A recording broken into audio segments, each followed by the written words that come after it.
As evening slowly settled over the Sea of Galilee, the water darkened into a deep, quiet blue, the kind of color that belongs only to the edge of night. The last traces of daylight faded gently, as if the sun itself were reluctant to leave. The wind softened, and the sounds of the day withdrew, making room for the stillness that comes when darkness takes hold. Jesus stood among his disciples. The crowd he had just fed lingered nearby, their faces filled with wonder and expectation. Some wanted him to stay.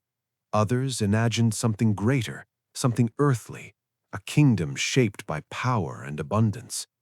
But Jesus did not remain with them.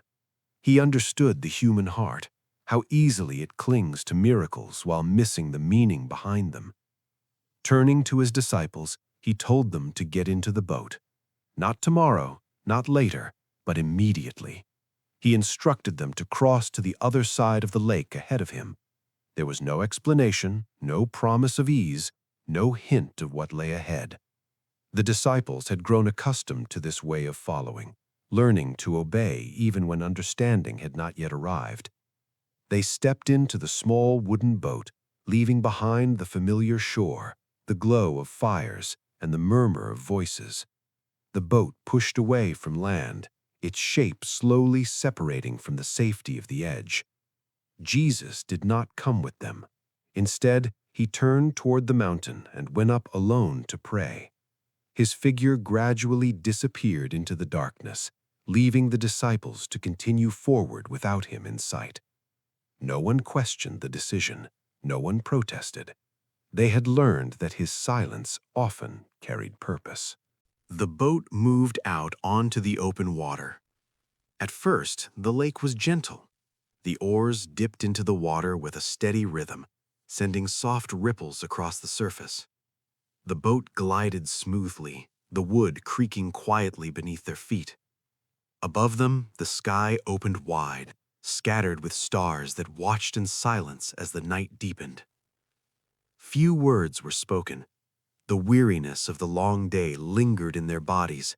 They had witnessed a great miracle, stood among thousands, listened closely to words that carried weight and truth. Now, in the quiet of the crossing, each man retreated into his own thoughts, letting the silence speak for him. Then the wind changed. At first, it was barely noticeable, a light breath moving against the boat, just enough to slow its progress. The men adjusted their grip on the oars instinctively. There was no alarm. The Sea of Galilee was known for sudden shifts, especially after sunset. But the wind did not pass. It returned stronger, more deliberate, pressing directly against the bow. The surface of the water began to stir. Small waves formed, not yet dangerous, but no longer welcoming. The boat resisted their efforts, refusing to move forward as easily as before. Each stroke of the oar grew heavier. No one needed to say it aloud. They were working harder, yet advancing less. The familiar sense of control began to slip, replaced by quiet resistance from the water itself. The night thickened around them. Clouds drifted across the sky, dimming the moon and blurring the line between sea and heaven. Darkness closed in, leaving the boat suspended between above and below, surrounded by uncertainty. And Jesus was not in the boat, at least not in any way they could see. He was still on the mountain, praying in deep stillness, untouched by wind or wave. Where he stood, there was no struggle, no resistance, only communion with the Father in the silence of the night. On the lake, the disciples continued to row. They were not yet afraid, not yet desperate, but a familiar feeling had begun to take shape, the feeling of those who were doing exactly what they were told to do, giving their full effort, and slowly realizing that effort alone may not be enough. The boat remained in the middle of the lake. The wind continued to blow against them, and the night, growing deeper by the moment, seemed to wait, quietly and patiently, for what was about to unfold. Night settled fully over the Sea of Galilee, and with it came a quiet that felt heavier than silence itself. The shore was no longer visible, only a vague darkness behind them, while the open water stretched endlessly ahead. The boat, small and fragile against the vastness of the lake, drifted forward under the steady effort of tired hands. The disciples rowed in rhythm, each movement familiar, practiced through years of life on these waters. Some of them had grown up here. They knew the moods of this lake. They understood its sudden winds and hidden depths. For now, nothing seemed unusual enough to disturb their calm. Yet something was different. They were obeying a command that felt incomplete. Jesus had told them to go ahead of him, to cross to the other side, and they had gone without question. But now, as the distance from the shore increased, his absence became more noticeable. There was no familiar voice near them, no quiet authority at the center of the boat, no steady presence to turn toward when thoughts began to wander. Jesus was not with them, and that absence created a silence that pressed gently but persistently against their hearts. The oars continued to dip into the water, sending small ripples outward, breaking the reflection of the moon. The sky above was wide and dark, its stars faintly visible through thin drifting clouds. The world felt suspended, neither calm nor dangerous, but balanced on the edge of something unseen. Then the wind shifted. It came slowly, not as a sudden blast, but as a steady resistance. Each stroke of the oar met the water with less reward. The boat no longer moved as freely as before. Muscles tightened. Backs leaned forward with more effort. Breath grew heavier, though no one spoke of it. The disciples adjusted silently.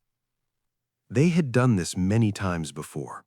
When the wind turned against them, they simply worked harder. They leaned into the struggle, trusting strength and experience to carry them through. For now, that was enough. But progress slowed. Minutes passed, then more. The shoreline did not appear closer. The opposite side of the lake remained distant, hidden by darkness. The sense of movement existed only in effort, not in result. They were rowing, but not arriving. Fatigue began to settle in. Arms ached. Hands tightened around worn wooden oars. The sound of water striking the side of the boat grew louder, more frequent. The waves were still small, but no longer gentle. The lake had begun to speak. No one said the word fear, not yet, but glances were exchanged. Quiet looks passed between men who understood the same unspoken truth. They were doing exactly what Jesus had told them to do, yet the path forward was growing harder with every moment. Somewhere above them, on the mountain, Jesus was praying. The Gospel tells us he was alone, separated from the noise of the crowd and the struggle of the lake. While the disciples strained against wind and water, he stood in stillness, lifting his heart to the Father. The same night surrounded him, yet it touched him differently. On the mountain, there was peace. On the lake, there was resistance. The contrast was unseen by the disciples, but it shaped everything that followed. Back in the boat, the wind strengthened. It pressed more firmly against the bow, as though the lake itself were pushing them back. Waves lifted and dropped the boat in uneven motion. Water splashed over the sides, dark and cold against their feet. Still, they did not panic. They were strong men, fishermen, followers. They had survived worse than this. What unsettled them was not the wind alone, but the growing sense that their strength was being measured and found limited. Time stretched. The night deepened. Their obedience had brought them here, into the middle of the lake, into a place where effort no longer guaranteed progress. The boat remained caught between departure and arrival, between command and fulfillment, and Jesus was still not with them, at least not in the way they expected. The wind no longer resisted quietly. It rose with intention, pressing hard against the boat, forcing it sideways, tearing away the last sense of balance the disciples had been holding on to. What had begun as effort now became struggle, and what had felt manageable turned suddenly demanding. The lake changed its voice. Waves lifted higher, darker, their edges sharp under the moonless sky. Water struck the side of the boat again and again, no longer as splashes but as blows. The small wooden vessel groaned beneath the weight of the sea, every movement amplified in the darkness. The disciples tightened their grip. Oars slipped in tired hands, muscles burned, breath came faster, heavier. Words were still few, but the silence had changed. It was no longer calm, it was strained, filled with unspoken fear pressing against every heartbeat. They had crossed this lake before, but never like this. The wind howled louder, drowning out the sound of the oars. Waves broke over the sides, spilling cold water into the boat, soaking their clothes, stealing warmth from their bodies. The boat dipped and rose unevenly, no longer responding fully to their control. Fear entered quietly, not as panic, but as a question. How long can we hold this? How much strength do we have left? They rowed harder. They leaned forward with everything they had, pushing against wind that did not yield, against water that did not care how faithful they were or how obedient they had been. Progress disappeared completely. The shore behind them was lost. The shore ahead was unseen. They were trapped in the middle. Time stretched into something unrecognizable. The night deepened. Clouds swallowed the stars. The lake and the sky blurred into one dark, moving mass, leaving the boat suspended in uncertainty. Every wave felt closer than the last. Every rise of water carried the silent threat of being the one that finally overcame them. Now they spoke. Short words, sharp commands, strained voices cutting through the roar of wind. They worked together, not calmly, but urgently, driven by the growing awareness that skill alone might not be enough. And still, Jesus was not there. No voice to steady them, no presence to anchor them. Only wind, only water, only effort that no longer guaranteed survival. Their obedience had led them into the storm, and the realization settled deep within them. They were no longer simply tired, they were afraid. Yet even in fear, they did not stop rowing. They did not give up.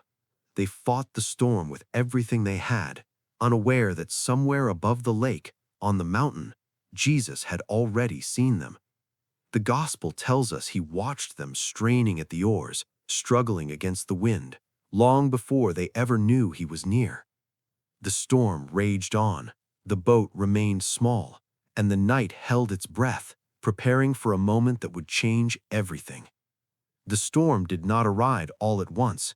It unfolded slowly, deliberately, as though it knew exactly how much each man could endure before his strength began to fail. The wind cut harder now, whipping across the surface of the lake, turning the water wild and restless.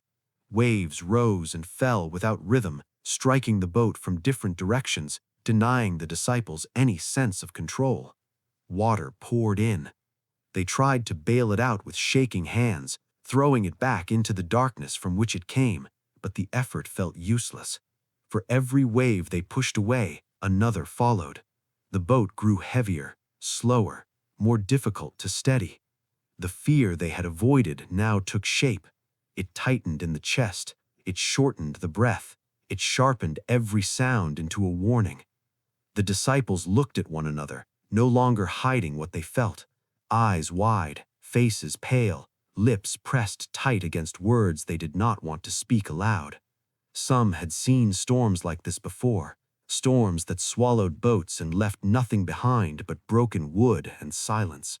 They knew what this could become. Their strength began to fail. Arms that had once moved with confidence now trembled under the weight of each stroke. The oars felt heavier than before, as though the lake itself were pulling them downward. The wind showed no mercy, answering every effort with greater force. They were no longer progressing. They were barely surviving. In the darkness, one man lost his footing as the boat lurched sharply. Another grabbed him just in time, their bodies colliding as water surged over the side. The boat creaked loudly, its sound swallowed by the roar of the storm. This was no longer manageable. This was no longer familiar. This was danger, and Jesus was still not with them. The thought came uninvited, sharp and painful. He told us to come here, not into the storm, but into the boat, into this crossing, into this night. Why would obedience lead them here? Why would following him bring them into a place where death felt so close? The questions had no answers, only wind, only waves, only the growing awareness of their own weakness. Somewhere deep inside, fear finally broke through restraint and found its voice, not in screaming, but in desperation. Their movements lost coordination, commands overlapped, the order they had relied upon dissolved into chaos. They were at the limit. The storm surrounded them completely now, above and below, outside and within. The water threatened to take the boat. The darkness threatened to take their hope. And still they strained at the oars, not because they believed they could win, but because stopping felt like surrender. The Gospel tells us this happened in the fourth watch of the night, the darkest hour before dawn, when exhaustion reaches its deepest point and strength has little left to give. Time itself felt heavy, stretching endlessly, as if the night would never end. The disciples did not know this yet, but heaven had not been silent. From the mountain, Jesus had seen everything. He had watched their struggle long before fear took hold.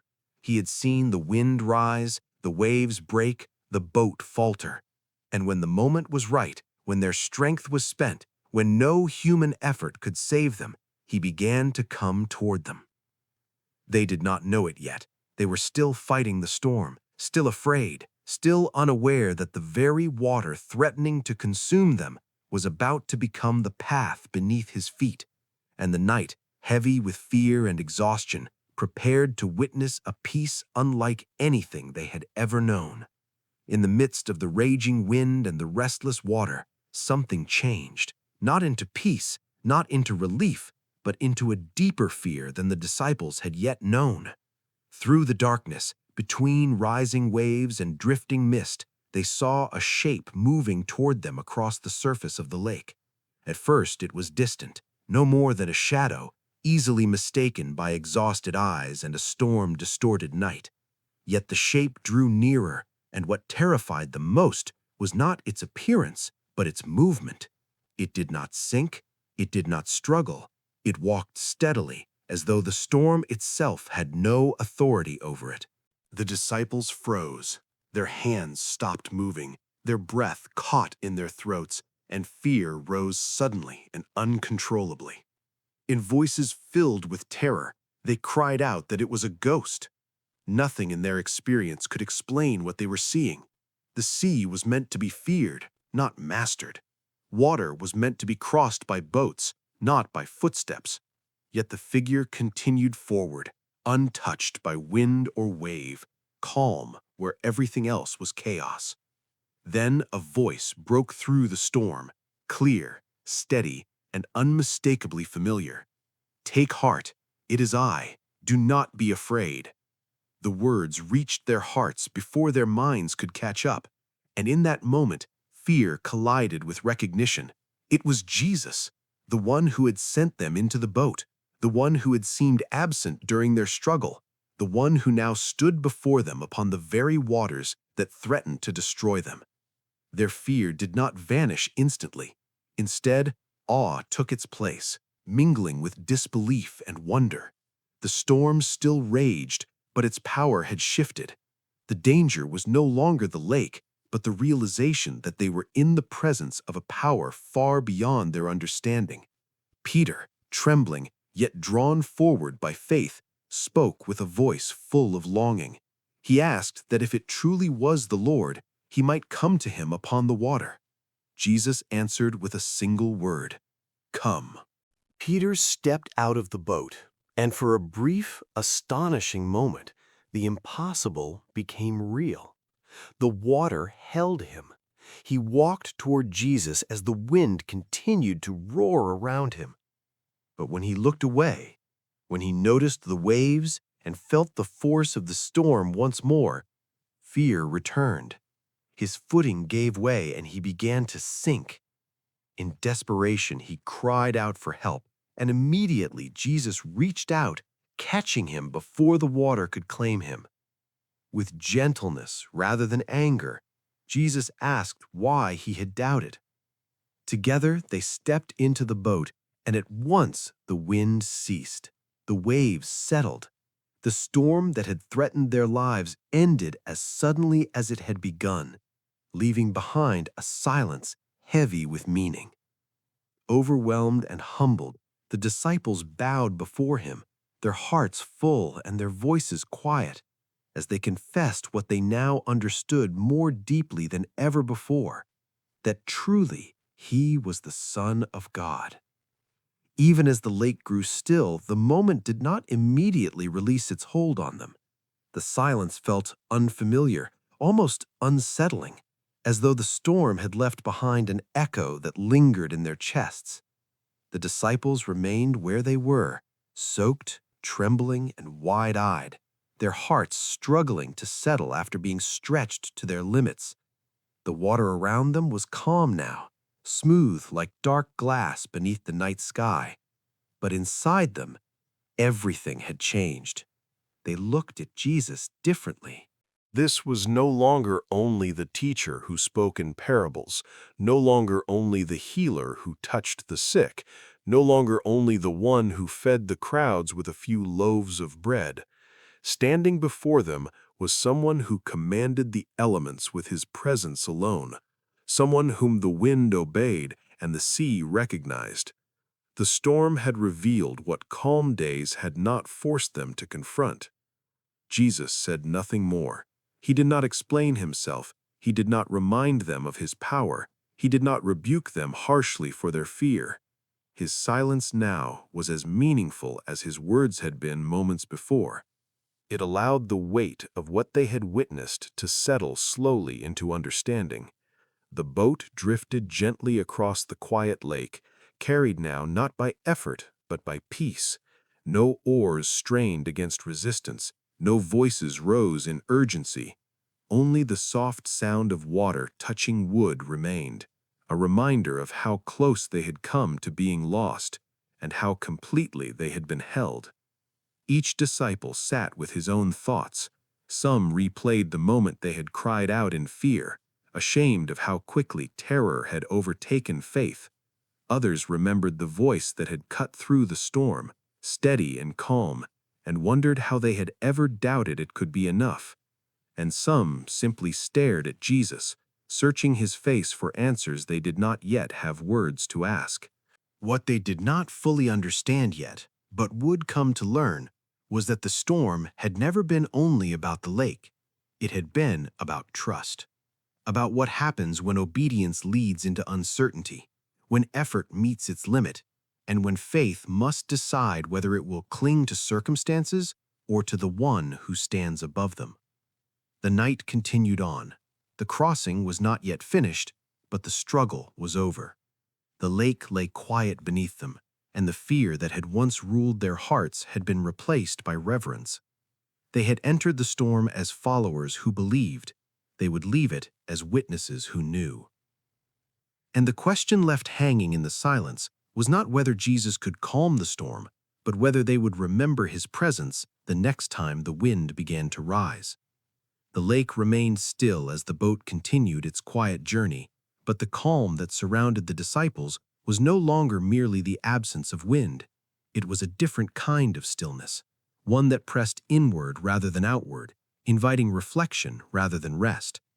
The storm had ended, yet its purpose was only beginning to unfold within their hearts. They had seen peace arrive not through human effort, but through presence. Every stroke of the oar, every attempt to fight the wind, had failed to bring them forward. Yet when Jesus stepped into the storm, the struggle ended without force or delay. The contrast was unmistakable. Strength had exhausted itself, but authority had spoken once, and the sea had obeyed. This realization settled slowly. The disciples began to understand that faith was not proven by how hard they could row, nor by how well they could survive the night, but by whom they trusted when the limits of their strength were reached. The storm had revealed something uncomfortable and necessary, that they were more dependent than they had believed, and that dependence was not weakness, but design. They had believed peace meant safety, smooth water, and visible control, but the night taught them otherwise. Peace, they learned, could exist even when the storm still raged nearby, waiting just beyond the horizon of memory. It was not the absence of trouble, but the presence of trust. The storm had not disappeared because they had grown braver, but because Jesus had stepped into the place where fear ruled. As the boat moved gently across the quiet lake, the disciples began to understand that fear itself had been the greater storm. The wind had battered their bodies, but fear had shaken their hearts. And when Jesus spoke, it was fear that fell silent first. The sea followed. In that stillness, a deeper truth emerged. Jesus had never intended merely to save them from drowning. He was teaching them how to live, how to remain steady when circumstances rage, how to trust when sight fails, how to rest even when answers do not come immediately. The night air felt different now. What once carried tension now carried peace. Their soaked garments, their aching arms, their exhaustion, all of it remained, yet none of it ruled them anymore. They were learning that faith does not erase hardship, but it changes who holds power over the heart. And so the boat continued on, not driven by urgency, but guided by quiet assurance. The disciples did not speak much. Words felt unnecessary. Each man carried the lesson inward, allowing it to settle deeply, knowing it would be needed again. Because storms would return, but from this night forward, they would remember that peace is not something to be chased across the water. It is something that arrives when Jesus is welcomed into the midst of fear. And once known, that peace has a way of returning, even when the waves begin to rise again. The boat eventually reached the other side of the lake, but the most important crossing had already taken place long before their feet touched land. What began as a journey across water had become a journey inward, into the fragile and fearful places of the human heart. The storm had passed, yet its lesson remained, quiet and enduring, like a seed planted deep within their souls. The disciples would face many storms after this night. Some would be storms of danger, others of doubt, loss, rejection, and sorrow. The wind and waves would return in different forms, sometimes louder, sometimes more subtle, but they would never again face them unawares of who Jesus truly was. They had seen him walk where fear ruled. They had heard his voice where chaos shouted, and they had learned that his presence does not depend on calm conditions. This story was never meant only for the disciples in that boat. It speaks to every heart that has ever felt overwhelmed, exhausted, or afraid. To every person who has followed faithfully, yet found themselves rowing against a wind they did not expect. To those who wonder why obedience sometimes leads into struggle, and why God can feel silent precisely when help feels most urgent. The night on the lake answers gently, without haste. It reminds us that silence is not absence, and delay is not neglect. Jesus saw them long before they saw him. He came not when the storm began, but when they had reached the end of their strength, not to shame them for their fear, but to reveal that fear does not have the final word. Peace in this story is not fragile. It does not shatter at the sound of thunder or disappear when waves rise. It is strong enough to wait, deep enough to endure, and gentle enough to speak softly into the darkest hours of the night. It is the kind of peace that rests not in circumstances, but in the presence of Christ. And so, as the day slowly approaches and the night gives way to light, the invitation remains the same for all who listen. Do not be afraid. The storm may still surround you, or it may already be fading into memory. Either way, Jesus is nearer than you think. He comes across the waters you fear most, and he speaks words that still carry power today. Peace, be still. Let those words settle into your heart. Let the waves within you grow quiet, and let your soul rest, knowing that the one who calms the storm is still with you.